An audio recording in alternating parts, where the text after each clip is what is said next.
आमचा रोजच होत असे असा काही ना काहीतरी वाद. पण त्या दिवशी जो प्रकार घडला त्याच्या आठवणीने अजूनही पस्तावून जाते माझे मन. दुपारी आम्ही सगळ्या मुली एकत्र जमलो असता कालिंदीने अशी कल्पना काढली की आज कॉलेज सुटल्याबरोबर साऱ्यांनी मिळून परस्पर तिच्या घरून मोटारने कुठेतरी फिरावयाला जावयाचे. कारण काय तर म्हणे कोजागिरी पौर्णिमा होती त्या दिवशी. मला आवडली तिची ही कल्पना. पण कॉलेजातून परस्पर जर कालिंदीबरोबर फिरायला गेले तर मी आईला काय वाटेल हा विचार लगेच माझ्या मनात आला.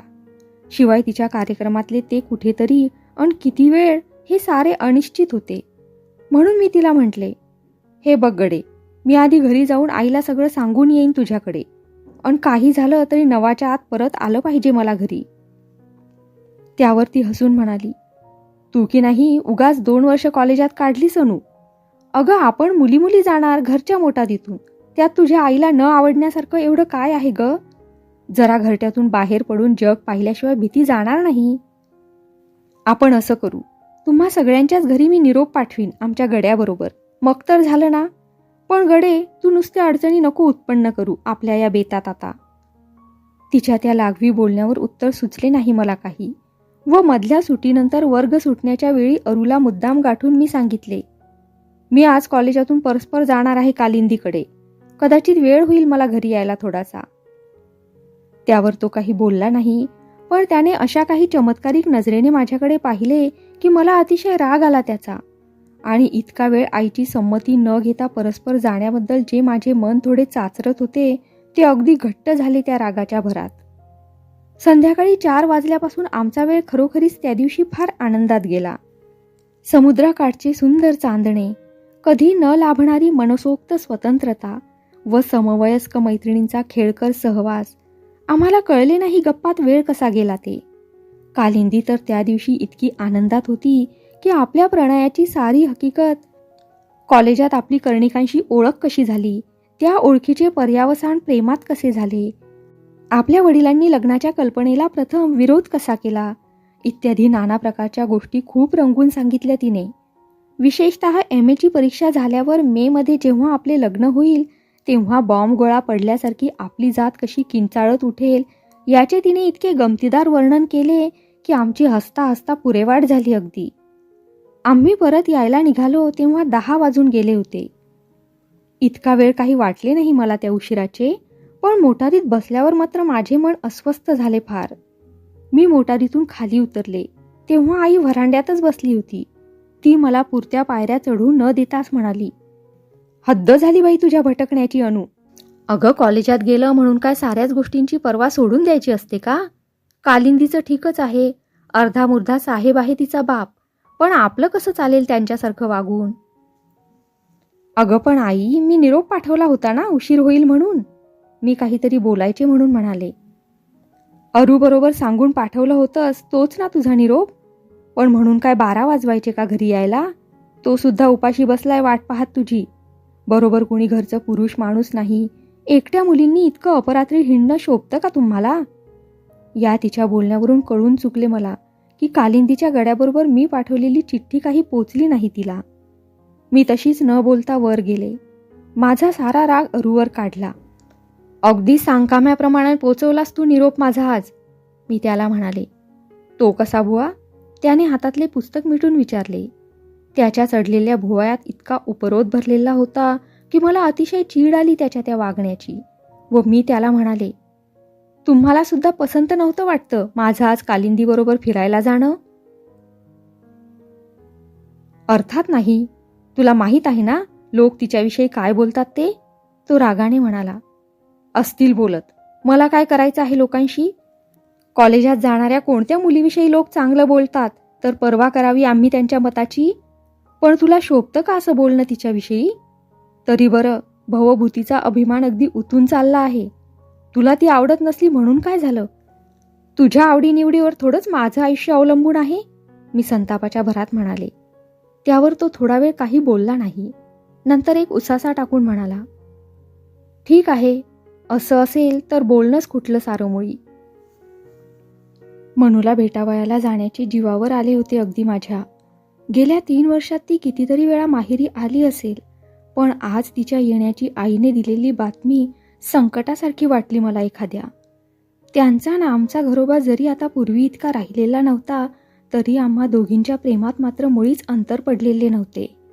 मनू माहेरी आली म्हणजे आमच्या कुटुंबात अलीकडे उत्पन्न झालेला दुजाभाव आम्हा दोघींच्या स्नेहभावात पार लोपून जात असे अगदी. तिचा सारा वेळ बहुतेक आमच्याच घरी जावयाचा व रविवारी तर दिवसभरच ती आमच्याकडे असे.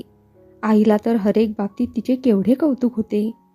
पहिल्या वर्षी मनूची एक मंगळागौर तिने आमच्या घरी मोठ्या थाटाने केली व विवाहित मुलीचे जे जे म्हणून सोपस्कार माहेरी होत असतात तेही सारे तिने केले. जणू काही माझे लग्न न झाल्यामुळे अपुऱ्या राहिलेल्या आपल्या हौशी तिने मनूचे कौतुक करून पुरवून घेतल्या.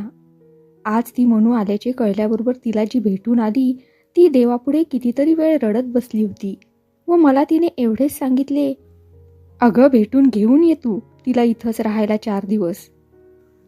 अरूमुळे तिला आणावयाला स्टेशनवर गेला होता.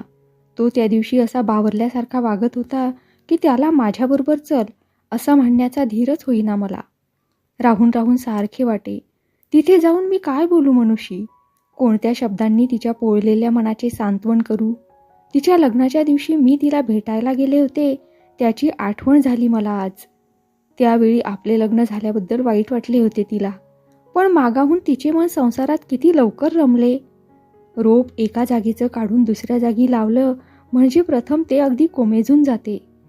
त्याची पालवी गळून पडते सारी, पण एका परीने ते इष्टच नाही का? नव्या जागी मूळ धरल्यावर पालवी ही नवीच आली पाहिजे. लग्न होऊन सासरी जाणाऱ्या मुलीला ज्या नव्या वातावरणात रुळायचे असते त्याला अनुरूप अशी तिची वृत्ती होण्यासाठी जुन्या भावना लुप्त नकोत का व्हायला? मनू माहेरून सासरी जावयाला निघाली तेव्हा तिचे डोळे दुःखाश्रूंनी डबडबले होते.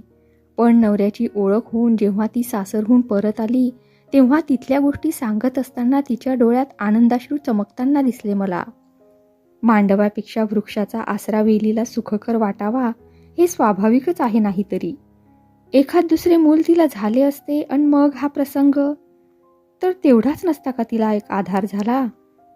पण आता कोणाच्या तोंडाकडे पाहून तिने उभा जन्म कंठावयाचा? बालविधवांचे एकतरी बरे असते. ज्याला संसार म्हणून म्हणतात त्याच्या सुखाची काहीच कल्पना नसते त्यांना. पण 3 वर्ष त्या सुखाची गोडी अनुभवल्यावर पुढे आता हे वैराण आयुष्य घालवावयाचे. काय विलक्षण प्रसंग आला हा मनूवर. हे विचार मनात घोळत असतानाच मी घरी गेले तिच्या. मला पाहिल्याबरोबर तिची आई म्हणाली, वेळेवर आलीस बाई तू. तू तरी सांग तिला काही. गाडीतून उतरल्यापासून अन्नाचा कण नाही गेलेला तिच्या पोटात. अशानं कसं निभेल? आल्या दिवसाला तोंड दिलंच पाहिजे, मन दगडासारखं घट्ट करून. हातच्या का आहेत ह्या गोष्टी कुणाच्या? काय म्हातारपणी प्रसंग आणला देवानं. आणि त्या रडायलाच लागल्या एकदम. मी तशीच आतल्या खोलीत गेले. तिथे एका कोपऱ्यात केस भुईवर लोळत पडलेले, सारे अंग जुनेराने झाकलेले, फक्त एक बांगडी असलेला तो गोरापाण हात उशाला. मला भडभडून आली तिची ती अवस्था पाहून. मी तिच्या अगदी जवळ जाऊन बसले व झोपेत असलेल्या तान्हुल्याच्या अंगावर जसा अगदी हलकेच हात फिरवावा तसा माझा हात तिच्या अंगावरून फिरवला.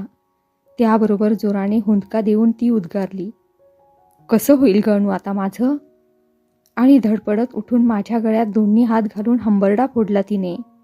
त्या स्थितीत किती वेळ तरी होतो आम्ही. रात्रीच्या निवांत वेळी दव पडल्याने जसा हळूहळू गारवा येतो तसा त्या निशब्द अश्रुमोचनाने कितीतरी विरंगुळा वाटला आम्हाला. आणि परत येताना मी तिला गाडीत घालून आपल्याबरोबर आमच्या घरी घेऊन आले. अरुची ती कविता वाचून मला अगदी कसेसेच वाटले. त्याचा नेहमीचा क्रम असा होता की कविता लिहिल्याबरोबर ती मला आधी दाखवायची. पण आज मनोरंजनाचा अंक उघडल्याबरोबर जेव्हा ती कविता माझ्या दृष्टीस पडली, पहिल्या 4 ओळी वाचताच ती कुणावर लिहिलेली आहे हे जेव्हा माझ्या ध्यानात आले तेव्हा माझ्या मनाला तीव्र वेदना झाल्या. अगदी अननुभूत असे दुःख झाले मला. मला आधी न दाखवता त्याने कविता प्रसिद्ध करायला पाठवली याचे कदाचित माझ्या मनाला वाईट नसते वाटले इतके. वास्तविक त्याची प्रत्येक कविता सर्वांच्या आधी पाहण्याचा हक्क मलाच नव्हता का? आम्ही एकत्र राहायला लागल्यापासून गेल्या 3 वर्षात त्याच्या कवितेत कितीतरी फरक पडला होता. अगदी नवीन असे स्वरूप आले होते तिला. मनोरंजनातून नियमाने येणाऱ्या त्याच्या कविता वाचून त्यातली ती मधुर उत्कंठा, भावनांचे ते नाजूक विश्लेषण, अतृप्त मनाची ती तरळ स्वप्ने आणि त्या सर्व भावाविष्कारातून मधून मधून अस्पष्टपणाने प्रतीत होणारी त्याच्या हृदयाची अधिदेवता. मी त्याच्या स्फूर्तीचा विषय झाल्याबद्दल अभिमान वाटत असे मला. नुकतीच लिहिलेली आपली कविता मला वाचून दाखवीत असता विशिष्ट शब्द किंवा संकेत आल्याबरोबर तो जेव्हा घुटमळत असे व तेवढ्या ओळी खालच्या मानेने वाचून नंतर भावपूर्ण दृष्टीने माझ्याकडे पाहत असे, तेव्हा रोमांच उठत असत माझ्या अंगावर अगदी. स्वतःविषयी प्रत्यक्ष असा एक शब्दही न बोलता अशा रीतीने परस्परांचे मनोगत परस्परांना सांगण्यात कितीतरी सुखाचे क्षण घालवले होते आम्ही. त्या समरसतेच्या क्षणाची आठवण झाली आणि बाजूला पडलेल्या मनोरंजनाकडे मी बघितले. Where is the thread now of again, हे ब्राउनिंगचे शब्द प्रतिध्वनित झाले माझ्या हृदयात. समरसतेचा, प्रीतीच्या एकताणतेचा धागा क्षणोक्षणी तुटतो. तो अशाच कारणामुळे तर नव्हे. नाहीतर ही कविता मला न दाखवता माझ्यापासून बुद्धी पुरस्सर लपवून ठेवून मनोरंजनात प्रसिद्ध करण्याचे कारण काय? मनुष्याच्या मनाला अनेक कप्पे असतात व त्या निरनिराळ्या कप्प्यात त्याच्या निरनिराळ्या व्यक्तींविषयीच्या भावनांची गुढे दडवून ठेवलेली असतात. ज्या व्यक्तीवर त्याचे नितांत निरुपाधिक प्रेम आहे म्हणून आपण समजतो, त्या व्यक्तीजवळ सुद्धा त्या साऱ्या कप्प्यांना लागू पडणारी किल्ली नसते व म्हणून त्याचे पुष्कळसे आंतरजीवन त्याही व्यक्तीला अज्ञात राहते. पूर येऊन पाणी कमालीचे चढले म्हणजे धरणाची सगळी दारे आपोआप उघडून सारे जलभांडार सैरावैरा धावू लागते. पण प्रीतीच्या अगदी ऐन उन्मादात सुद्धा जेव्हा भावनांना पूर आल्याचा भास प्रेमिकांना होत असतो, त्या पुरात आपले सारे जीवभाव लय पावल्याचा आनंद ते उपभोगीत असतात. तेव्हा सुद्धा मनाचा काही भाग अलिप्त राहतो, त्याचे चोरकप्पे बंदिस्तच राहतात. मला वाईट वाटले. माझ्या मनाला पीळ पडला तो या जाणीवेने अरुला माझ्याहून वेगळे जीवन आहे म्हणावयाचे. एकंदरीत एरवी मनूवर लिहिलेली ती कविता माझ्यापासून लपवून ठेवण्याचे काय कारण होते? तिचा, त्या माझ्या हतभागी बहिणीचा मला हेवा वाटेल अशी का समजूत झाली त्याची? त्याला वाटले तरी काय? त्याची कल्पना तरी काय आहे माझ्याविषयी? दुःख आणि अपमान असह्य होऊन माझ्या डोळ्यातून अश्रू आले. इतक्यात कोणीतरी खुर्चीवर हात ठेवल्यासारखे वाटले मला व मी मागे वळून पाहिले. त्याबरोबर अरुने मला विचारले, काय झालं ग? आई बोलली का काही तुला आज अणू? त्याचा तो प्रश्न लपंडावाचा वाटला मला व मी ती कविता त्याच्यापुढे धरून त्याला विचारले, याचा अर्थ काय अरू? तो क्षणेक अगदी वरमून गेला. लाजेने लाल झाले त्याचे तोंड. पण आवंढा गिळून त्याने मला म्हटले, तुला कदाचित आवडणार नाही म्हणून दाखवली नाही ती कविता मी तुला. माझं काही तुझ्यासारखं नाही अनु. तुझ्या आवडीनिवडीवर आयुष्य अवलंबून आहे माझं. म्हणून मला दाखवल्याशिवाय कविता पाठवलीस का ही तू छापायला? समजतात मला ही बोलणी. हा सूड आहे त्या कोजागिरीच्या दिवशी मी बोलले त्याचा. तुला काय असं वाटलं की मनूवर लिहिलेली कविता न आवडण्या इतकी मी क्षुद्र मनाची आहे म्हणून? बोलता बोलता संतापाने माझ्या डोळ्यातून अश्रू वाहू लागले. असं काय बरं बोलतेस अनु? चूक झाली माझी. खरंच मला भीती वाटली तुझी. कसली भीती वाटली ते सांगता येणार नाही, पण तू असं नको ना बोलूस. त्याने माझ्या खांद्यावर हात ठेवला आणि त्याचा तो हात मी रागाने बाजूला करणार तोच त्याचे थरथरणारे ऊन ऊन ओठ माझ्या आसवांनी भिजलेल्या पापण्यांना येऊन भिडले. मी कसाबसा पेपर देऊन परत आले व वर जाऊन बिछाण्यावर पडले. पेपर लिहिताना माझे डोळे सारखे जळत होते, अंग सारखे शहारत होते. गेला सबंध महिना एक प्रकारच्या ईर्षेने अभ्यास केला होता मी. BA ला तरी मी संस्कृत घेतले. तेव्हापासून आप्पा मला नेहमी म्हणायचे, संस्कृतची स्कॉलरशिप गमावता कामा नाही बरं का पंडिताबाई. मला पंडिता ही पदवी प्रोफेसर राजाराम शास्त्री भागवत यांनी दिली होती. त्यांचा आणि आप्पाचा अतिशय स्नेह, शिवाय आमचे नातेही होते थोडेसे. मी लहान असताना ते घरी आले म्हणजे नेहमी मला कसला ना कसला तरी श्लोक शिकवायचे व तो शिकताना जर मी आळस केला तर म्हणायचे, अशानं कशी होणार तू पंडिता? आम्ही पंडिता रमाबाईला मुकलो आमच्या मूर्खपणामुळं.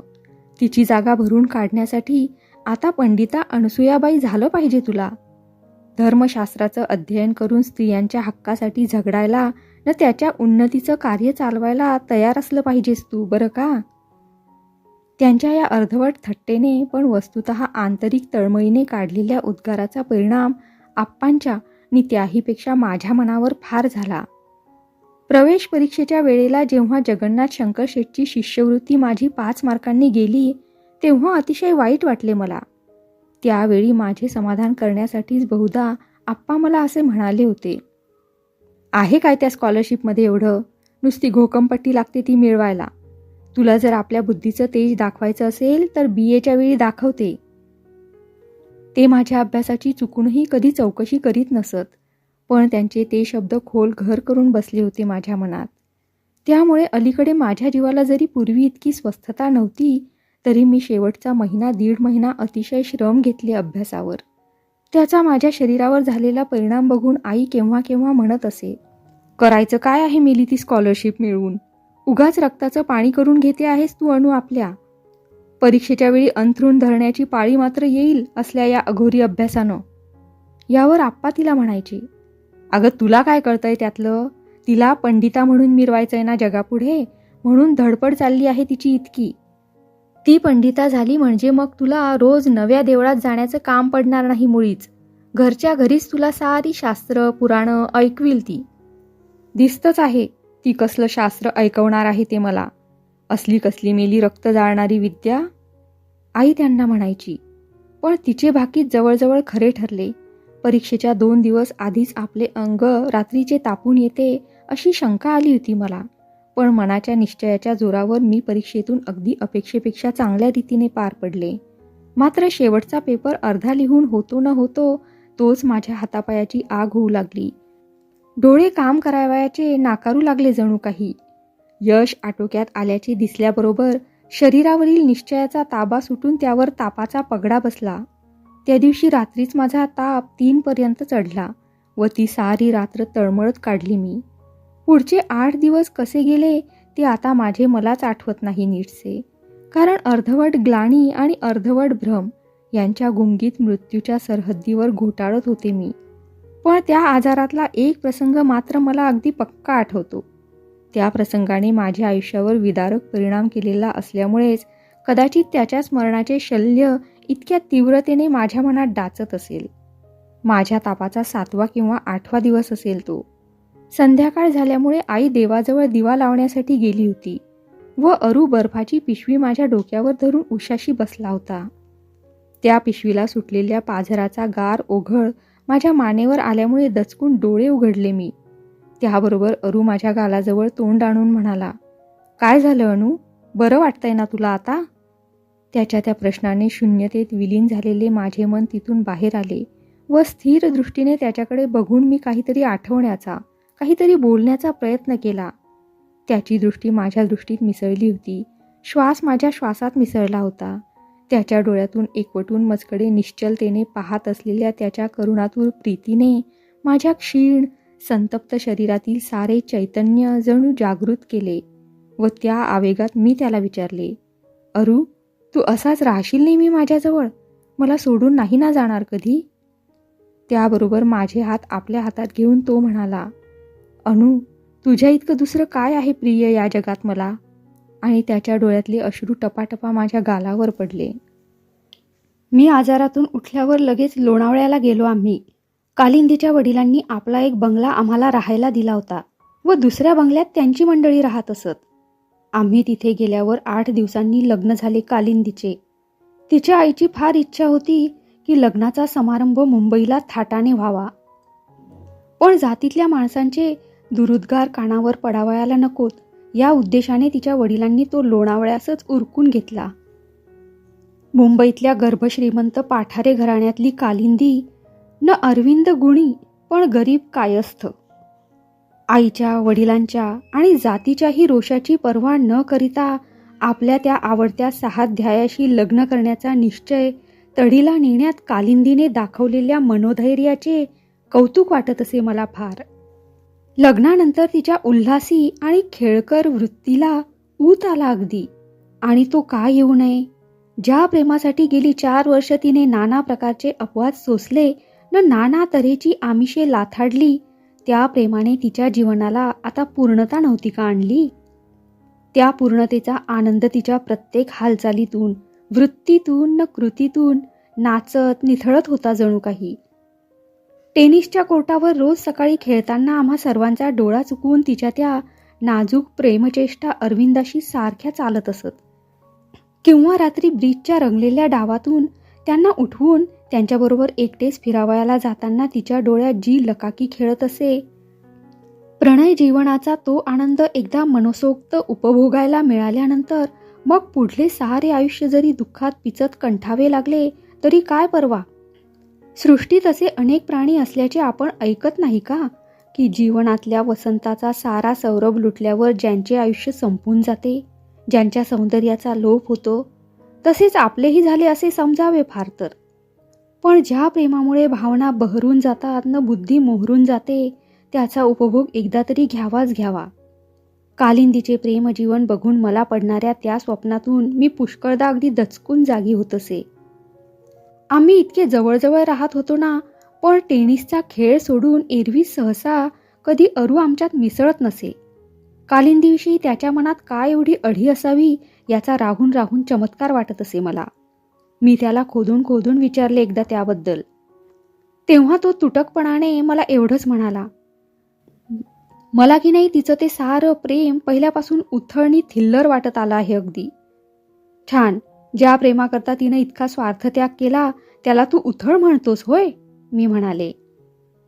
मला तो स्वार्थत्याग वाटत नाही, त्याचे महत्त्व पटत नाही. मनुष्य उच्चतम सुखाच्या प्राप्तीसाठी त्याच्यापेक्षा खालच्या दर्जाच्या सुखाचा त्याग करीत नाही का आनंदानं? त्यातलाच प्रकार आहे तो, त्याने उत्तर दिले. पण जगातल्या साऱ्या स्वार्थत्यागाच्या कृत्याची वासलात अशा रीतीने लावता येणार नाही का, मी विचारले. येईल कदाचित, पण प्रेमाचा हा असला प्रकार मला पसंत नाही अनु. गारी नाही, वाटेल त्या तऱ्हेचे कष्ट सोशीत सावजाचा पाठलाग करण्यासाठी, त्याच कुटीतलं हे उपभोगासाठी आसुसलेलं जीवाचं रान करून घेणारं प्रेम. त्या प्रेमाचा संबंध बुद्धीपेक्षा किंवा हृदयापेक्षा वासनांशीच जास्त असतो व वासनाच्या पूर्ततेनं जीवन सफल झाल्याचा लटका भास होतो मनाला, तो म्हणाला. त्याच्या त्या उत्तराने गोंधळ झाला माझ्या मनाचा अगदी. एक प्रकारची चमत्कारिक भीती वाटली मला. शेलेच्या कविताविषयी बोलताना बौद्धिक प्रेमाबद्दल पुष्कळ गप्पा मारल्या होत्या आम्ही. पण प्रेम बौद्धिक असले म्हणून काय आपल्या आवडत्या माणसाला स्पर्श करण्याची इच्छा त्याला कधीच होणार नाही का? त्या स्पर्शापासून त्याला मुळी सुख वाटणार नाही का?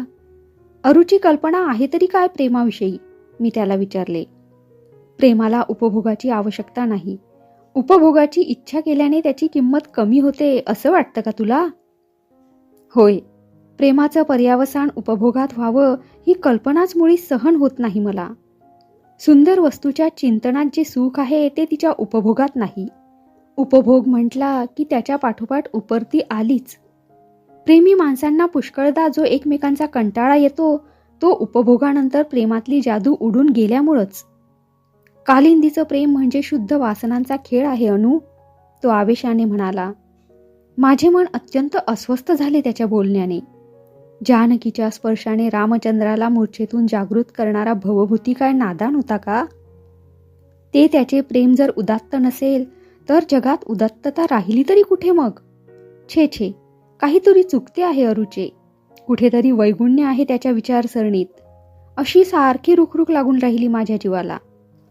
अखेर त्या दिवशी रात्री ब्रिजचा खेळ आटोपल्यानंतर बागेच्या फाटकापर्यंत मला पोचवायला आलेल्या कालिंदीला मी विचारले, लग्नामुळे फार सुखी झालीस नाही तू कालिंदी? तुझी सारी मनोराज्य सफल झाली ना अगदी? माझ्या त्या प्रश्नामागे शंका कुशंकांचे केवढे थैमान चाललेले होते याची त्या प्रणयिनीला काय कल्पना. माझ्या गळ्यात हात घालून तिने मला म्हटले, काय सांगू अनु तुला, माझ्या आयुष्यात इतके सुखाचे दिवस कधी पाहिले नव्हते मी.